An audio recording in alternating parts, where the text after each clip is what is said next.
Iceberg lettuce might be the most divisive piece of produce you can buy. The haters call it the polyester of lettuce and says it lacks flavor, nutrients, seasonality, and in my best food snob voice, terroir. Then there are the enthusiasts who argue that Iceberg is not only misunderstood, but is actually the best lettuce out there, and that the naysayers don't know what they're missing. Me? I'm a proud, card-carrying Iceberg evangelist. And today, I'm gonna show all the skeptics that the problem with Iceberg isn't Iceberg, it's the way you've been thinking about it. In fact, I'd argue that Iceberg is the most glorious and useful lettuce you can buy. And I've got a towering wedge salad, a mile-high tuna melt, a gooey grilled cheese, and a platter of crispy tacos to prove it.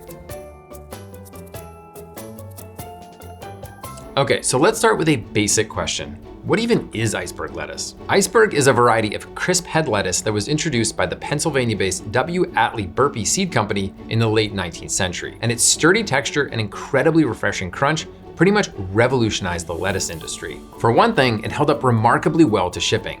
Producers could pack the heads into refrigerated rail cars for cross-country transport that took weeks. And the lettuce came out on the other side as crisp and juicy as ever. That resiliency made Iceberg a symbol of the country's expanding industrial agriculture system during the 20th century. And here is where Iceberg is wholly unique. It's the only veggie I can think of that is better because it can stand up to shipping. Normally, veg designed to travel thousands of miles is more like these supermarket cherry tomatoes. They are hard as marbles and not much more flavorful. They sure can bounce though. Iceberg is not about flavor. It was never bred for that. It was all about juicy, crunchy texture. There's simply nothing like its booming, rigid, refreshing crunch.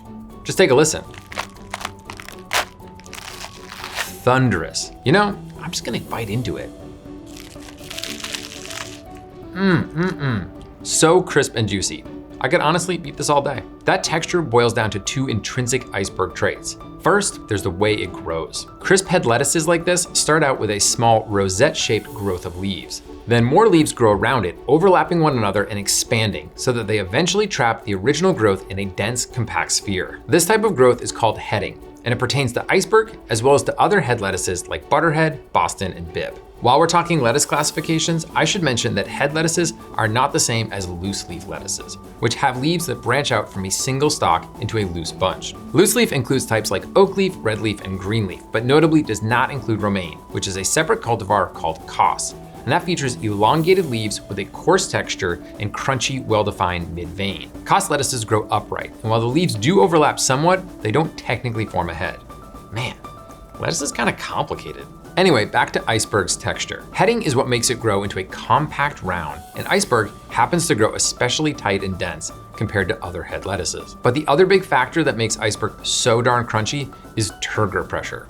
I love talking about turgor pressure. I love saying turgor pressure. Turgor pressure is what makes veggies snappy and refreshing. Plant cells absorb water, swell, and push against the cell walls, which makes the vegetables firm up. Think about the crunch and snappy bite of items like celery, cucumbers, carrots, and radishes. That's turgor pressure. And it's easy to visualize if you think of blowing air into a balloon that then becomes taut. Check out this experiment. I have 2 carrots. The one I'm holding in this hand is super fresh, and it's rigid because its turgor pressure is high, meaning it's got lots of water in those cells. This sad looking one in my other hand is limp because its turgor pressure is low. You'll see the same thing if you compare fresh and not so fresh celery. Plants lose water as they age, and when that happens, their turgor pressure drops. Picture a balloon losing air and its walls going slack. Okay, so now that we've covered what accounts for iceberg's unique texture, I want to show it off in a few real world situations, along with other common lettuces. Real world, you know, like dropping a Dutch oven on them. I've got heads of iceberg, red leaf, and green leaf. I'm gonna drop a full-size Dutch oven on each. Whoa, I actually had to catch the Dutch oven after it bounced off the iceberg. As you can see, the other lettuces are destroyed to varying degrees. Okay, here's an actual real-world lettuce scenario. Let's see how these samples of iceberg and Bibb stand up to thick, creamy dressings like blue cheese and ranch. See how it clings beautifully to the iceberg but doesn't soften it? Now look at what the dressing does to the Bibb. Totally smothers it. It's sad. Sorry about that, Bibb. I still love you for other applications. Okay, so those are the inherent qualities that make iceberg singular and incredibly appealing. Now let's go into the kitchen and I'll show you how to prep and cook with it. Did you grow up coring iceberg the way I did? I pick up a whole head with both hands and slam it down on the counter like this, with the core facing down. Bam! Now all you do is turn it over and twist out the core like this. It's easy to do because the impact of the head hitting the work surface severs the core from the attached leaves. It pops right out. But here's what I didn't know as a kid. The core is one of the best parts of the whole head. It's super sweet and juicy. Just give it a little trim like this, and you've got a cook's treat. I'm telling you, the perks of Iceberg are endless.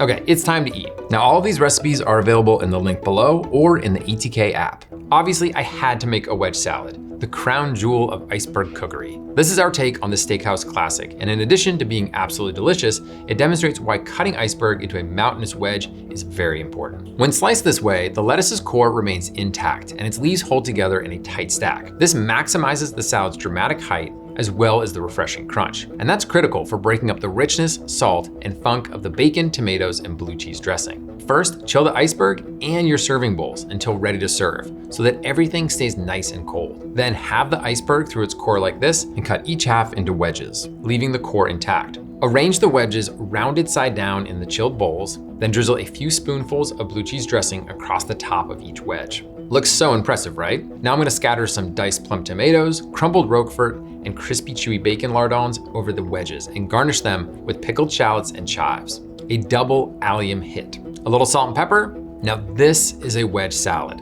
So rich, so refreshing, so dramatic. I just love it. Another way I love to use Iceberg is to cut it into slabs for tuna melts. This is an idea we picked up from the killer version at the Palace Diner in Biddeford, Maine. And it's brilliant because the inch-thick Iceberg steak adds this incredibly refreshing crunch. That balances the rich, creamy tuna salad and that gooey cheese. I like to cut 1-inch thick, center-cut slabs for this. Then you just stack a slab on a tuna melt like this. I love this sandwich for many reasons, but one big one is how it looks so special and different. Almost architectural. It also looks like too much lettuce, but then you bite into it and it's just perfect. Next up, shredded Iceberg. It's great for adding airy fluff and cool, delicate crunch to all sorts of dishes, especially meat-heavy sandwiches like Italian subs, fried chicken, and burgers. But one of my favorite uses is in tacos dorados. It's a perfect garnish against the crispy tortilla, the oily spiced ground beef, and richer garnishes like sour cream and shredded cheese. When I shred my Iceberg, I like to do really thin strips. Then I just pry open the taco a little bit and pile the Iceberg in there like confetti. Okay, so one last way I love to use Iceberg is as a wrap for, you're not gonna believe this, a grilled cheese. So I got this idea from Jesse Jenkins, who some of you might know from his Instagram account, Another Day in Paradise. Jesse wraps half a grilled cheese in a leaf of lettuce and dunks it in a creamy sauce. It sounds wild, but it's brilliant. The lettuce not only contains the gooey cheese and protects your fingers from the piping hot sandwich, it adds really nice clean contrast to the toasty bread and the rich cheese. My little tweak is I like to cut the sandwich into batons so that there's a really high ratio of lettuce, which means you get some of its refreshing crunch in every bite. Then of course, gotta dunk in a spicy mayo. This, and this are most definitely how to eat Iceberg lettuce.